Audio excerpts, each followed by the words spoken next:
Good morning guys! So karon kakagising lang natin at may naisipan tayong iprank kasi si Natoy gusto daw siyang magpatimpla ng kape sa atin. Ayan, ito yung kape na ititimpla natin sa kanya. Huwag kayong maingay ha! At syempre, bago tayo dadaan sa matamis na kape, dadaan muna tayo sa maalat na kape. Stop it. Get some help.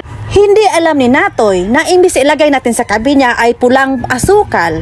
Ang ginawa natin, kumuha tayo ng maalat na asin. Ito na, nagsimula na dito yung gagawin natin. Basta wag lang kayong maingay dyan ha, para hindi tayo mahalata ni Natoy. Una, isang malaking kutsara. Naku po, ano kayong lasa nito? Hala, naku si ate, dinagdagan pa. Wag naman sana. Naku, lasang dagat na yan, te. Hindi na lasang kapite.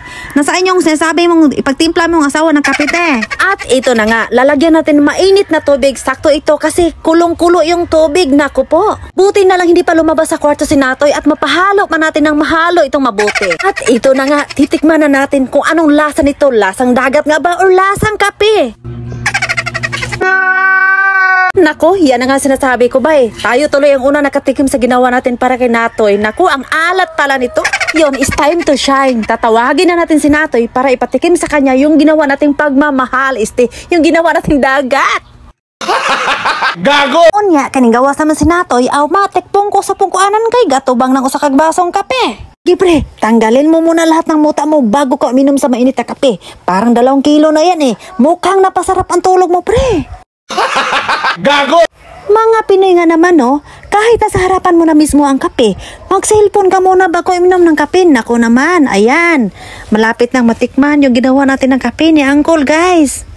Mukhang naaamoy na ni Natoy ang bango ng kape. Siyempre, Pinoy tayo eh. Pero hindi pa na alam, iba pala ang lasa na matitikman niya dito. Nako, ang tagal naman inumin ni Natoy yung kapeng ginawa natin eh. Mukhang nakahalata yata ah. Alam mo ba, ginawa ko talaga yan para sa'yo, Natoy. Sige na, bilisan mo, inumin mo na yan. Huwag mo nang halo-haloin. Kanina ko pa halo ng halo eh. Nako, mukhang inaantok pa yung Natoy natin. Ayan kasi gabing-gabi na matulog. Ano-ano pang binagagawa kong gabi eh. Ayan. So na, tikman na.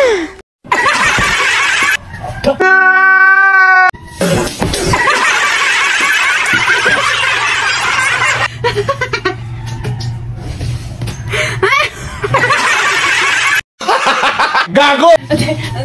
Ano lasa? Parat nga aslom. Sa? Parat nga aslom. Hindi na ko eh. Ako man ng kape. Ako man ang mag-inom. Ano oh?